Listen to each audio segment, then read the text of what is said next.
Open the door right now! I'm disabled. I need a moment. No more excuses! Open it now! I'm trying, please. I can't move fast. The Ring doorbell camera was already recording when the pounding started. What began as a peaceful Tuesday evening in a quiet residential complex was about to become a viral nightmare that would destroy one career and change another life forever. The timestamp on the security footage read 11:47 p.m. when the first aggressive knock echoed through the hallway. Inside apartment 3B, Sarah Collins was fast asleep, her wheelchair positioned beside her bed, where she had transferred herself hours earlier after her evening routine. Sarah had no idea that in the next 20 minutes, her life would be turned upside down by a police officer who made assumptions that would cost him everything.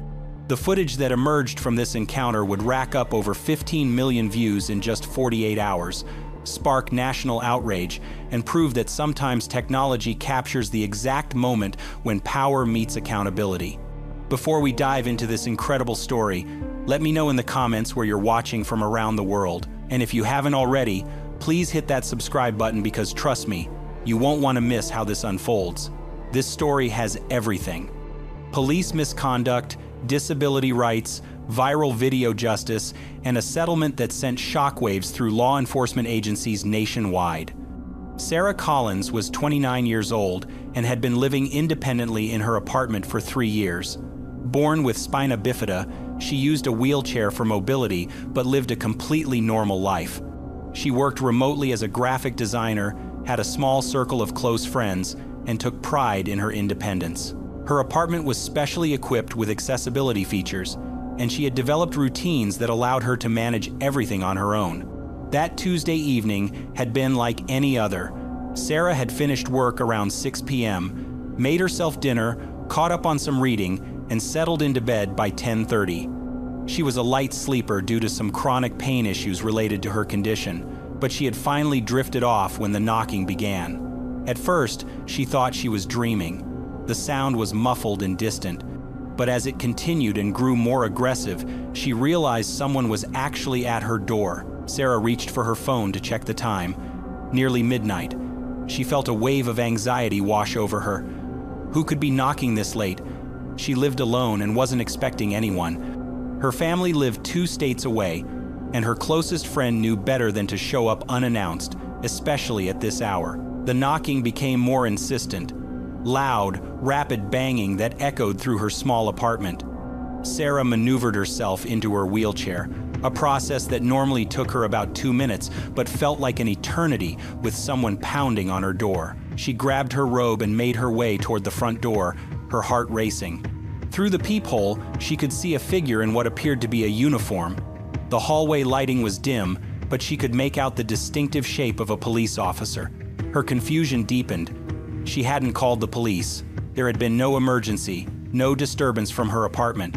What could they possibly want? Officer Daniel Rodriguez had been on the force for 8 years. He worked the night shift in a district that covered several apartment complexes and residential neighborhoods. By most accounts, he was considered a competent officer. Though some of his colleagues had occasionally noted his tendency to be overly aggressive in situations that didn't necessarily warrant it, tonight, he had received a call that would test every aspect of his judgment and training. The call had come in around 11:15 p.m. A neighbor in Sarah's building had reported hearing what they described as unusual noises coming from apartment 3B. The caller said they heard what sounded like someone falling or objects being thrown, and they were concerned about a possible domestic disturbance or break-in. The caller mentioned they thought a young woman lived alone in that unit. Rodriguez responded to the call without a partner, which wasn't unusual for what seemed like a routine welfare check. He arrived at the building, found the correct apartment, and began knocking. When no one immediately answered, he assumed the worst. In his mind, the lack of response confirmed that something was wrong inside. What Rodriguez didn't know was that Sarah was physically unable to get to the door quickly. What he interpreted as suspicious silence was actually a disabled woman trying to safely transfer from her bed to her wheelchair and navigate to the front door. This misunderstanding would prove to be the foundation for everything that went wrong. Sarah finally reached the door and called out, asking who was there. Rodriguez identified himself as police and said he needed to speak with her. Sarah, still confused but wanting to cooperate, explained that she needed a moment to unlock the door. She had multiple locks for security, and maneuvering her wheelchair while reaching the various deadbolts took some coordination. To Rodriguez, this delay seemed suspicious. In his experience, innocent people opened doors quickly when police identified themselves. The fact that Sarah was taking what he perceived as an unusually long time only reinforced his belief that something criminal might be happening inside the apartment. Sarah managed to unlock the top deadbolt and was working on the chain lock when Rodriguez's patience ran out. Through the door, he demanded that she open it immediately. Sarah tried to explain that she was disabled and needed a moment to reach all the locks, but Rodriguez either didn't hear her clearly or chose to ignore the explanation. This is where the situation took a dramatic turn. Rodriguez made a decision that would haunt him for the rest of his life. Instead of waiting for Sarah to finish unlocking the door, instead of asking for clarification about her disability, instead of calling for backup or a supervisor, he decided to force entry. The Ring camera mounted beside Sarah's door captured everything that happened next. The timestamp showed 11:52 p.m. when Rodriguez stepped back and delivered a powerful kick to the door. The chain lock snapped, and the door flew open with such force that it slammed against the wall inside Sarah's apartment. Sarah, who had been positioned directly behind the door trying to reach the chain lock, was struck by the door and knocked backward in her wheelchair. The impact sent her tumbling to the floor, her wheelchair overturning and trapping her partially underneath. Rodriguez burst into the apartment with his weapon drawn, shouting commands for anyone inside to show themselves. What he found was not a dangerous criminal or a domestic violence situation. Instead, he discovered Sarah Collins lying on the floor beside her overturned wheelchair, wearing pajamas and a robe, clearly injured and terrified. The Ring camera continued recording from its position outside the door, capturing audio of everything happening inside the apartment.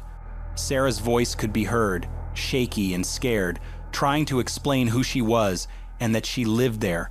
She asked Rodriguez why he had broken down her door and told him she was hurt. Rodriguez's response, captured clearly on the audio, would become the most damaging evidence against him. Instead of immediately calling for medical assistance, instead of apologizing for the mistake, he became defensive and aggressive.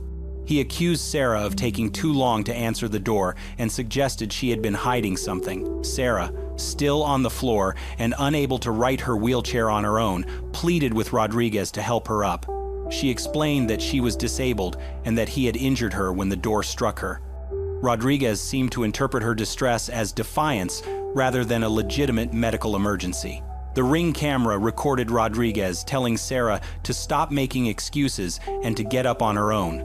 When she explained that she couldn't because she was disabled and her wheelchair was overturned, Rodriguez accused her of lying and being dramatic. His exact words, preserved forever on the recording, were a string of insensitive comments about her disability that would later be played in court and analyzed by legal experts nationwide. Have you or someone you know ever been treated differently because of a disability? This story shows just how dangerous those assumptions can be. For nearly 15 minutes, Rodriguez kept Sarah on the floor while he searched her apartment without consent or probable cause. He went through her bedroom, her bathroom, her kitchen cabinets, looking for evidence of whatever crime he had convinced himself was taking place. He found nothing suspicious because there was nothing to find. Just the normal belongings of a woman who had been peacefully sleeping in her own home. During this time, Sarah's condition was deteriorating. The impact from the door had aggravated her existing spinal condition, and lying on the hard floor was causing severe pain. She repeatedly asked Rodriguez to help her back into her wheelchair or to call for medical assistance. Each request was either ignored or met with suspicion.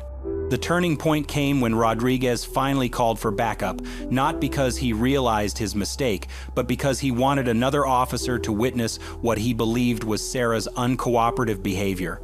He radioed for assistance with what he described as a difficult subject who was refusing to comply with lawful orders. Officer Jennifer Walsh arrived at the apartment around 12:15 a.m. Walsh had 12 years of experience and had received extensive training in disability awareness and de-escalation techniques. The moment she walked into Sarah's apartment and saw the situation, she knew something was terribly wrong. Walsh immediately recognized that Sarah was genuinely disabled and injured. She called for emergency medical services and began the process of documenting what had clearly been an excessive use of force during what should have been a routine welfare check. Her arrival marked the beginning of the end for Officer Rodriguez's career. The paramedics arrived shortly after Walsh's call and confirmed that Sarah had sustained injuries to her back and shoulder from the door impact and the fall. They transported her to the hospital for x-rays and treatment. As she was being loaded into the ambulance, Sarah made a decision that would change everything. She told Officer Walsh about her Ring camera and gave permission for the footage to be reviewed. What happened next would expose not just one officer's misconduct, but a pattern of behavior that had been overlooked for far too long. The Ring camera footage was about to become the most important piece of evidence in a case that would reshape how police departments handle disability-related encounters and welfare checks. But the story was just beginning. The viral video, the internal investigation, the federal lawsuit, and the massive settlement were still to come. Sarah Collins had no idea that her worst night would eventually lead to justice, not just for herself, but for countless others who had faced similar discrimination and abuse. The Ring camera had captured everything, and in the age of technology, sometimes justice comes with a timestamp. The Ring camera footage reached the police department's evidence room at 3:47 a.m., just hours after Sarah was discharged from the emergency room with a prescription for pain medication and instructions to follow up with her doctor. What nobody expected was how quickly this routine evidence submission would spiral into a department-wide crisis. Detective Lisa Murphy was assigned to review the footage as part of the standard protocol for any incident involving injury to a civilian. Murphy had seen hundreds of body camera videos and security recordings during her 15-year career. She thought this would be just another routine review to clear Rodriguez of any wrongdoing and close the file. But when Murphy pressed play on the Ring camera footage, her expression changed within the first 30 seconds. She watched Rodriguez kick down the door. She heard Sarah explain her disability. She listened to Rodriguez's callous response to an injured woman on the floor. By the time she finished watching the full 20-minute recording, Murphy knew she was looking at one of the worst cases of police misconduct she had ever witnessed. Murphy immediately contacted her supervisor, Lieutenant James Harrison. Harrison watched the footage with Murphy and two other senior detectives. The room fell silent as they witnessed Rodriguez searching Sarah's apartment while she lay injured on the floor, begging for help. When the video ended, Harrison's first words were, "We have a serious problem here." Within 6 hours, Rodriguez was suspended pending a full internal affairs investigation. The department launched what would become one of the most thorough reviews in their history, not just of this incident, but of Rodriguez's entire career. What they discovered painted a disturbing picture of an officer who had been operating with impunity for far too long. Internal affairs investigators found 7 previous complaints against Rodriguez involving excessive force or inappropriate behavior during welfare checks. All 7 complaints had been filed by people with disabilities, elderly individuals, or people from minority communities. Each complaint had been investigated perfunctorily and dismissed without meaningful discipline. One complaint from 2 years earlier described an incident remarkably similar to Sarah's experience. Rodriguez had forced entry into an elderly man's apartment during a wellness check, knocked the man down, and refused to believe the man's explanation that he was hard of hearing and had difficulty moving quickly to the door. That complaint had been dismissed because there was no video evidence, and Rodriguez's report contradicted the civilian's account. Another complaint involved a veteran with PTSD who Rodriguez had arrested after the man became confused and disoriented during a traffic stop. Rodriguez had interpreted the veteran's trauma response as suspicious behavior and had used unnecessary force during the arrest. Again, the complaint was dismissed with minimal investigation. The pattern was clear and damning. Rodriguez had a history of targeting vulnerable individuals and using excessive force against people who were least able to defend themselves or effectively complain about his behavior. The department had failed to recognize this pattern or take meaningful action to address it. Sarah, meanwhile, was dealing with the physical and emotional aftermath of her encounter. The injury to her back had aggravated her existing spinal condition, requiring additional medical treatment and physical therapy. But the psychological impact was even more severe. The trauma of being attacked in her own home by someone sworn to protect her had shattered her sense of safety and independence. Sarah's friend Maya discovered what had happened when she arrived for their planned coffee date the next morning and found Sarah's apartment doorframe damaged and Sarah herself barely able to move due to pain and emotional distress. Maya immediately recognized that this was more than just a case of police overreach. This was a civil rights violation of the highest order. Maya helped Sarah contact David Chen, a civil rights attorney who specialized in police misconduct cases involving disabled individuals. Chen had built his reputation handling cases that other lawyers often overlooked, understanding that disabled victims faced unique challenges when seeking justice against law enforcement. Chen reviewed the Ring camera footage and immediately recognized its explosive potential. The video was crystal clear, the audio was perfect, and Rodriguez's conduct was so egregiously wrong that no jury could possibly excuse it. Chen also understood that this case had the potential to set important precedents for disability rights and police accountability. But Chen knew that winning in court was only part of the battle. He wanted to ensure this case sparked broader changes in how police departments train officers and handle encounters with disabled individuals. He reached out to several disability rights organizations and civil liberties groups, building a coalition that would amplify Sarah's story and push for systemic reform. The police department, realizing the severity of their liability, attempted damage control.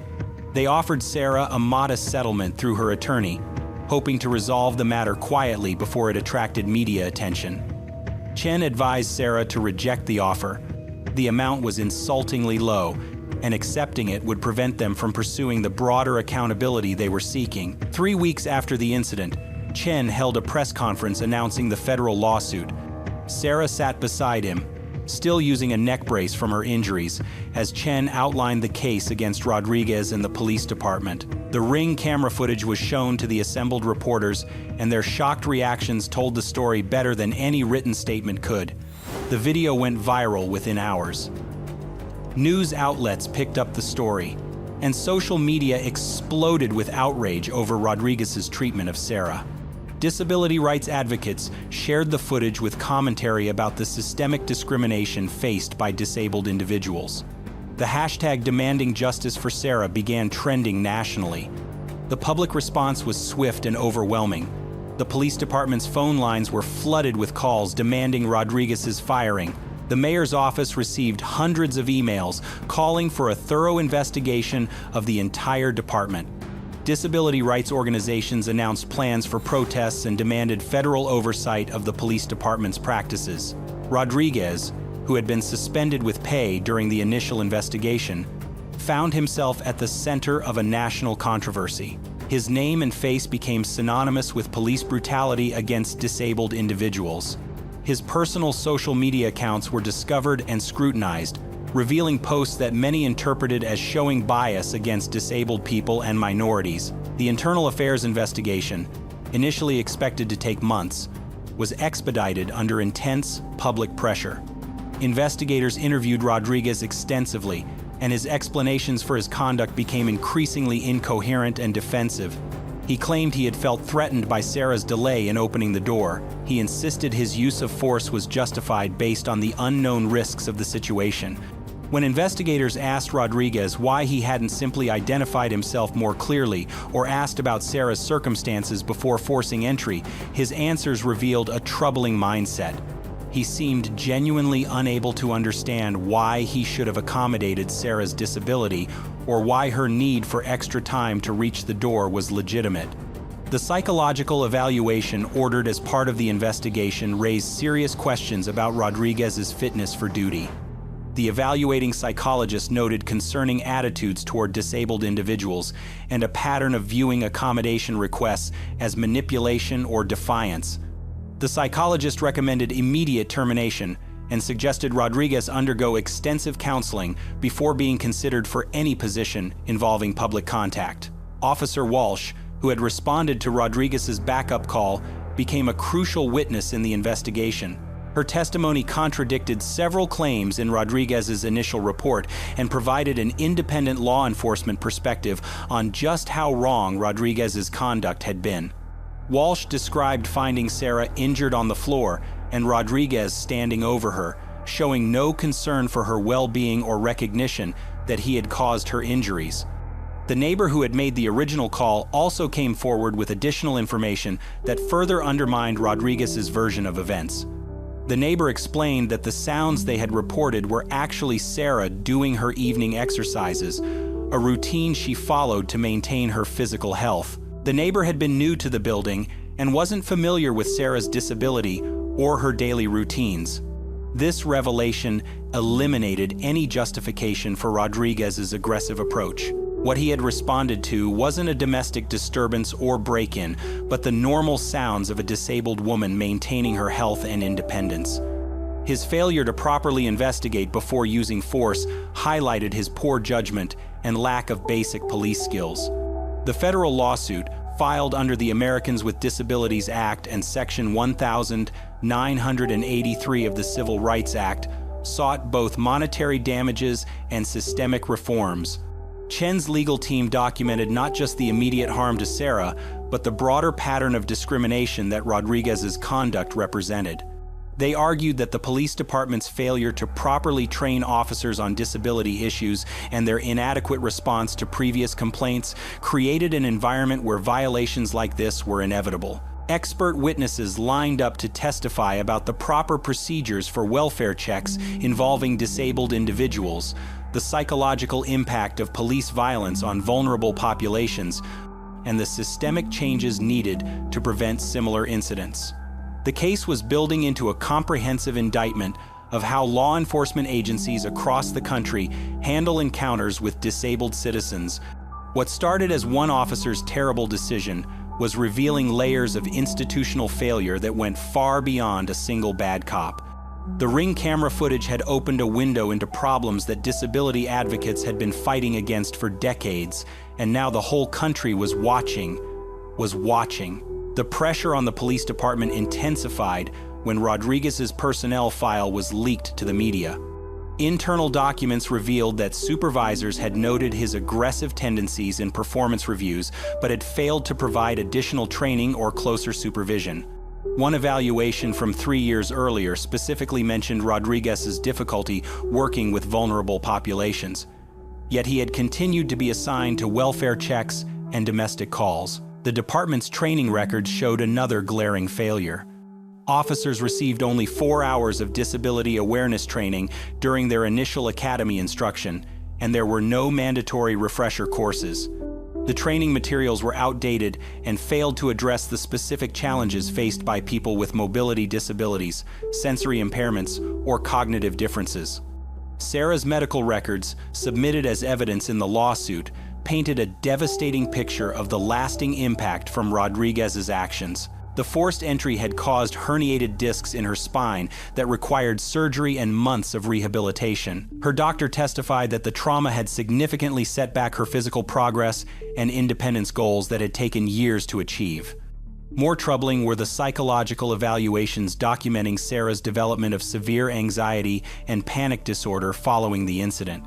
She had become afraid to sleep in her own apartment, jumping at every sound in the hallway. The independence she had fought so hard to maintain was crumbling under the weight of trauma and fear. Mental health experts explained to the court how police violence against disabled individuals created compound trauma.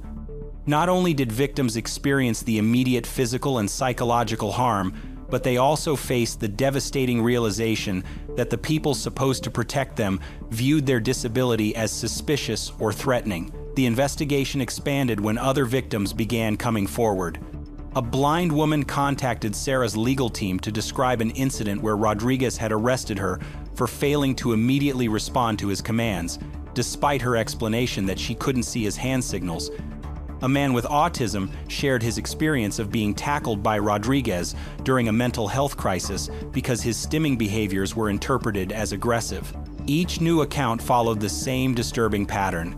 Rodriguez would encounter someone whose disability affected their ability to comply with his demands in exactly the way he expected, and he would respond with force rather than understanding. The department's failure to recognize this pattern after multiple complaints showed a systemic indifference to the rights and safety of disabled citizens. The Ring camera footage had become a teaching tool for disability rights organizations across the country.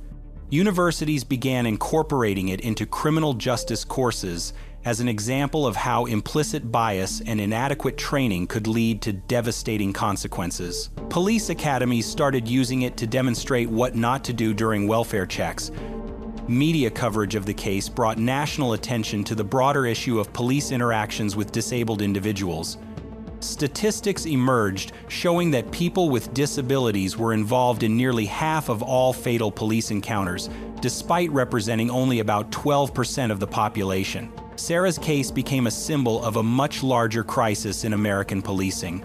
The police union initially defended Rodriguez, issuing statements about the split-second decisions officers must make and the dangers they face on every call. But as public outrage grew and more evidence emerged about Rodriguez's pattern of misconduct, the union's support began to waver. Union leaders recognized that defending Rodriguez could damage their credibility and make it harder to support officers in legitimate cases. Rodriguez's criminal defense attorney tried to argue that his client had been following his training and department policies. However, use of force experts testified that no reasonable officer would have kicked down the door of a disabled woman who was clearly trying to cooperate.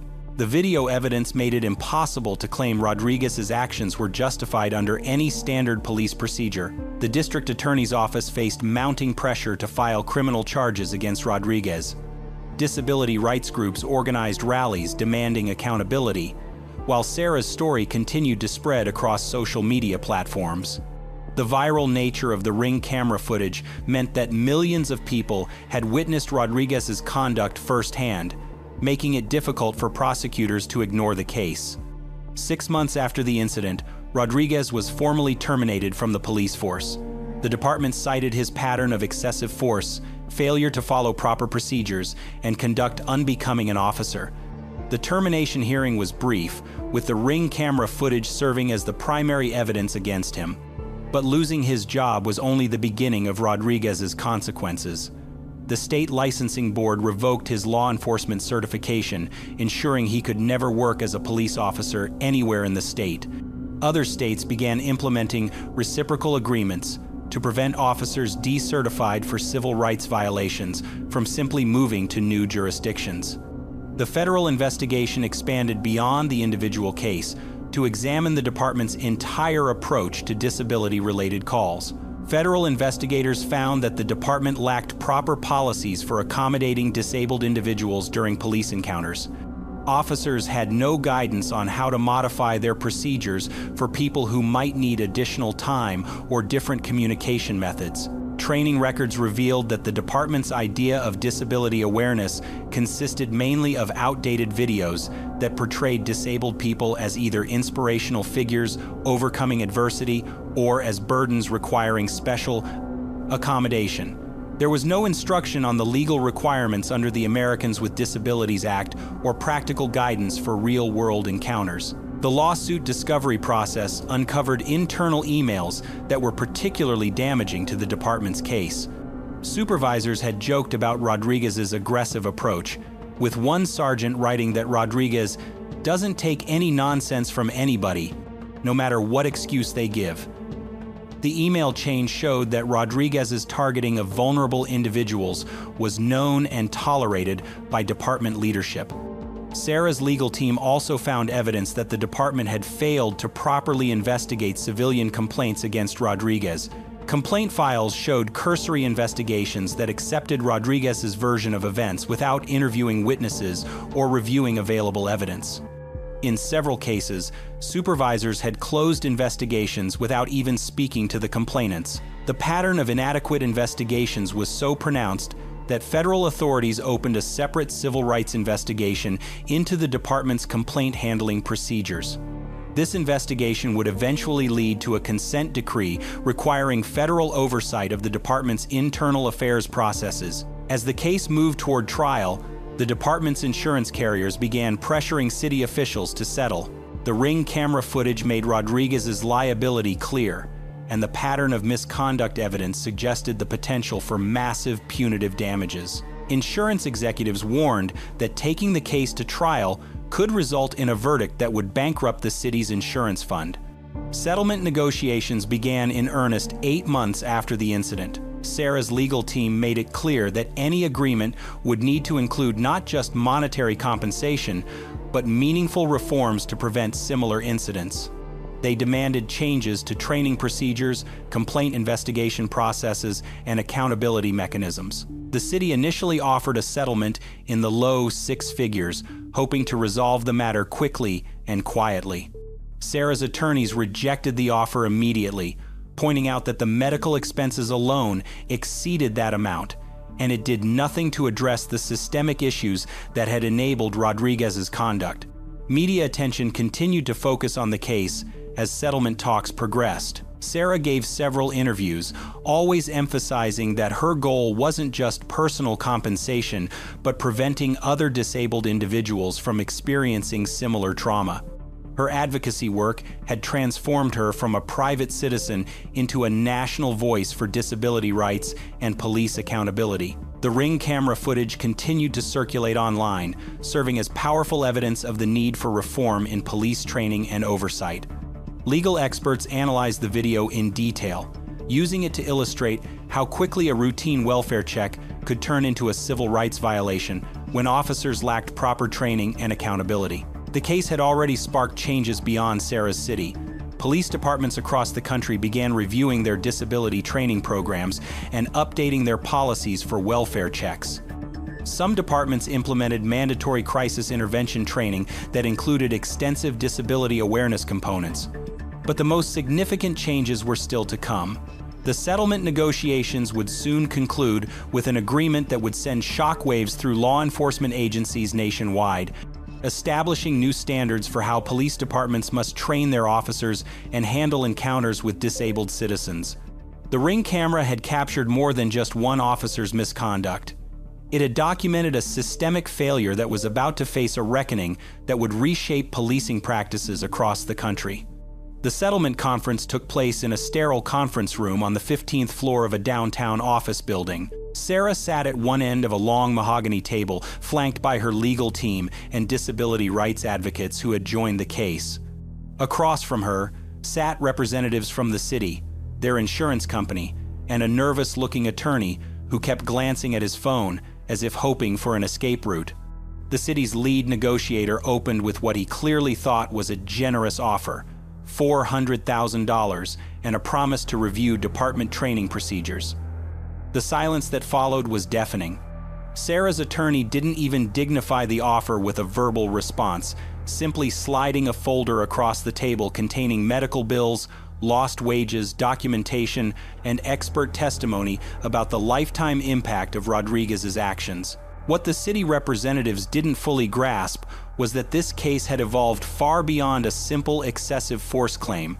The Ring camera footage had transformed Sarah's story into a national symbol of systemic discrimination against disabled individuals. Settlement discussions weren't just about compensating one victim anymore. They were about establishing precedent that would protect millions of disabled Americans from similar treatment. The insurance company's actuarial team had run the numbers extensively. If this case went to trial, the potential damages were astronomical. Punitive damages alone could reach 8 figures given the documented pattern of misconduct and institutional indifference. The Ring camera footage was so compelling that mock juries had awarded Sarah millions of dollars in every test scenario. More concerning for the defendants was the broader exposure this case created. Discovery had revealed similar incidents across the department that could spawn additional lawsuits. The federal investigation was uncovering practices that violated not just individual rights but potentially federal funding requirements under disability rights laws. Sarah's legal team had done their homework on comparable cases nationwide. They presented documentation of settlements and verdicts in similar situations, showing how courts were increasingly holding police departments accountable for disability discrimination. The legal landscape was shifting, and departments that failed to adapt faced severe financial consequences. The second day of negotiations brought a more realistic offer: $750,000 plus specific training reforms. But Sarah's team wasn't satisfied with vague promises about improved procedures. They wanted detailed, enforceable requirements that would fundamentally change how this department and others approached disability-related encounters. The reforms demanded were comprehensive and specific. Every officer would undergo 40 hours of disability awareness training annually, not the current 4 hours during initial academy instruction. The training would include practical scenarios, interaction with disabled community members, and legal requirements under federal disability rights laws. Complaint investigation procedures would be completely overhauled with independent civilian oversight. Any complaint involving a disabled individual would trigger automatic review by disability rights experts and federal civil rights authorities. The days of cursory internal investigations that automatically exonerated officers were ending. The department would also establish a specialized unit for responding to calls involving disabled individuals. These officers would receive extensive additional training in de-escalation techniques, crisis intervention, and disability accommodation requirements. The goal was preventing incidents like Sarah's before they occurred, rather than simply responding after harm was done. Perhaps most significantly, the settlement would require the department to track and publicly report statistics on police encounters with disabled individuals. This transparency would allow community oversight and early identification of problematic patterns before they escalated to Rodriguez's level of systematic abuse. The city's insurance carriers ultimately forced the settlement decision. The potential liability was simply too great to risk a trial, especially with the Ring camera footage likely to be played repeatedly for jurors. The final agreement reached $575,000 in compensation for Sarah, but the reform requirements were worth far more in terms of long-term impact. Sarah's story proves that sometimes justice arrives with a timestamp.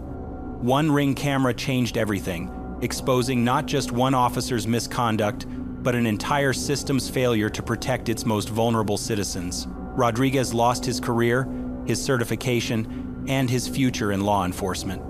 The department paid nearly $600,000 and committed to reforms that will protect disabled individuals for years to come.